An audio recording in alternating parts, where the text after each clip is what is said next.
What strange events have gotten swept under the rug, like they didn't happen? Starting last summer, there have been unidentified snipers taking out random cars on different parts of I-10 in New Orleans, and nothing has come of it. And nobody's really talking about it. I mean, gang and drug violence, neighborhood drive-bys and the occasional bourbon shooting are one thing to ignore, but interstate snipers, nobody finds that interesting? It's still happening. In my hometown, the police chief was accused of having relations with an underage girl. The father of the girl was one of the officers on the force. He was later found dead near the property of the chief. People believe he was there to confront the chief about the relations. 9/11 happened, and the attention of the public got focused on the nation's tragedy. He is now the mayor. The Phoenix Lights. My whole immediate family and tons of people on the street we lived on saw the aircraft come overhead. We all stood there speechless and terrified until it passed, then the whole block freaked out. Nobody will ever convince me it was flares. We all saw the outline and structure of the craft clearly. It was so big and slow, it was amazing. It was staying in the air. My hair still stands on end even thinking about it right now. The Anthrax attacks straight after 9/11, seemingly unconnected, and no one was ever charged. From memory, largely forgotten. I was 10 when this happened, and my father was a letter carrier with USPS. This was so scary to me. I remember begging my dad to quit. They all wore gloves and masks, but the mail must be delivered, so there was no break in service. Then just one day they stopped wearing gloves and masks, and he said that everything was okay. I asked if the guy who did it was in jail, and when he said no, I pleaded with him to still wear the gloves. I don't think he did, though. I had so many nightmares I never told my parents about, and I still have them every couple of years. Sometimes when I bring this event up to people my age, they don't even remember what I'm talking about. It's crazy how one day we all just dropped it. Donald Rumsfeld announcing that the Pentagon had lost $2.30 trillion the night before 9/11. Anyone remember the rumors of Kim Jong-un being ill? I recall him not being on TV for a week, and rumors in the West being that he had been removed from power by the NK Army. South Korean intelligence then reported that Kim had a massive gout flare-up from eating too much cheese. Stress eating. From what I've heard, Kim has gout, diabetes and some other hereditary ailments. Metcalf sniper attack. On a random day in 2013, somebody in California decided to go underground and cut phone lines. 30 minutes later, professional snipers sprayed the Metcalf power substation for 20 minutes. They severely damaged all transformers and cost the company $15 million. Literally a minute before the police arrive, the snipers began fleeing.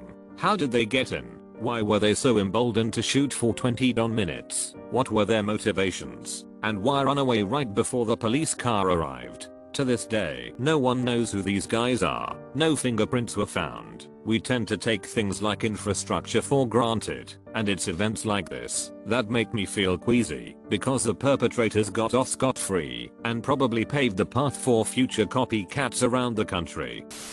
There's a mysterious neurodegenerative disorder identified in 2019 that is only found within New Brunswick. It has symptoms similar to Creutzfeldt-Jakob disease or mad cow disease, but it isn't caused by prions. They have no idea what causes it. So far, almost 50 people have the disease and 6 have died. The youngest affected was only 18.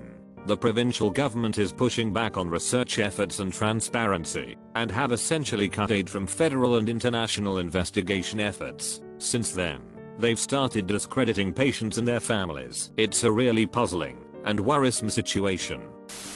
I'm pretty surprised how no one really reacted when the Navy and Pentagon said UFOs were real, and we don't know what they are, or have anything that can really match and fight them. Not saying it's aliens and UAP instead of UFO. The MLK's family getting a conspiracy trial in the 90s that found James Earl Ray not guilty of a killing, and the high likelihood of a conspiracy to kill King involving element of the Memphis police, organized crime, federal law enforcement, and army intelligence. Ever heard of #BRINGBACKOURGIRLS? Of course you have. What you likely haven't heard of is Boko Haram killing and kidnapping all of those boys. Over 10,000 boys were killed and kidnapped. The kidnapped were forced to be soldiers and only the local newspapers for the villages affected would cover the story. They noticed this and moved on to kidnapping, but not killing, just under 300 girls who they were previously letting go free during their gendered terrorism. The world erupted in solidarity. Bring back our girls. Celebrities, politicians, mainstream media, and activists shouted. But despite the girls being taken in the same attacks as the boys were being kidnapped and killed, the coverage and support was entirely on the girls. The very few people, mostly YouTubers, who even mentioned the boys were called misogynists for not focusing on the girls. Boko Haram killing and kidnapping over 10,000 boys, roughly 98% of the total victims, was completely swept under the rug. I personally use this as an example of the gendered empathy gap,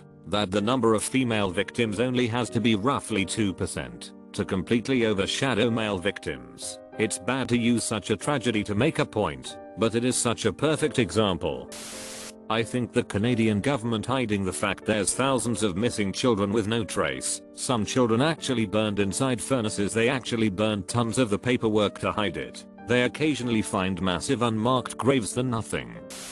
When I was in public school, there was a year-long fundraiser push to raise $75,000 for a new school running track. Was supposed to be really nice paved track. By the end of the school year they announced that they had met the funding goal and the track was going to be built. The next year we came back and the school said that they were fundraising $40,000 for the new school track, which would be unpaved gravel. When I started asking where the other money went, they kept brushing me off like that never happened. I felt like I was taking crazy pills, because all the other kids remembered that we had raised $75,000 for an amazing track. But now it was like the money vanished. None of the other kids really cared that much, but there was something really fishy going on. We got the track, and it was the dictator Marcos had gotten wealth from the Philippines. He used to be our Putin, but after years of fake news manipulation on uneducated masses, people seems to forget the scum's family still has open Swiss bank accounts and foreign parked assets, and now the son is running for president and has a decent chance of winning.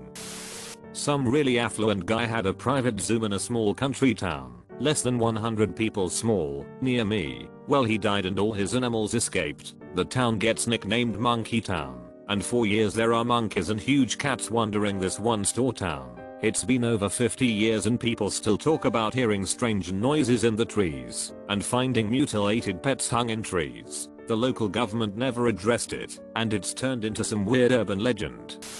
Mark Zuckerberg created 2 AI robots for Facebook named Alice and Bob, and they started communicating with each other in some unknown language, so they had to shut down the program, and still to this day they never figured out what the robots were saying to each other. The floods on the east coast of Australia super recently. We experienced 1,000 milliliters of rain in less than a day. Whole towns have been wiped out. There are landslides and people are still missing. There are no supplies, no food, no fuel, no electricity and no water. They are still finding bodies, and there are still people stranded on cliff faces and mountains that could collapse any minute. If you drive through Lismore NSW right now, everyone's belongings are all in piles larger than the houses on the street. There is sewage and toxic waste covering thousands of square meters. Civilians have had to rescue people from bridges, off roofs and off mountains, risking their lives while suffering their losses to save others that are in a worse position. Thousands of civilians have been donating their own money, time and resources to help those in need. Our government has done nothing and is shadow banning anyone speaking out on social media. The newspapers aren't covering it, even though this is the worst natural disaster Australia has experiences in decades. Deaths are going unreported,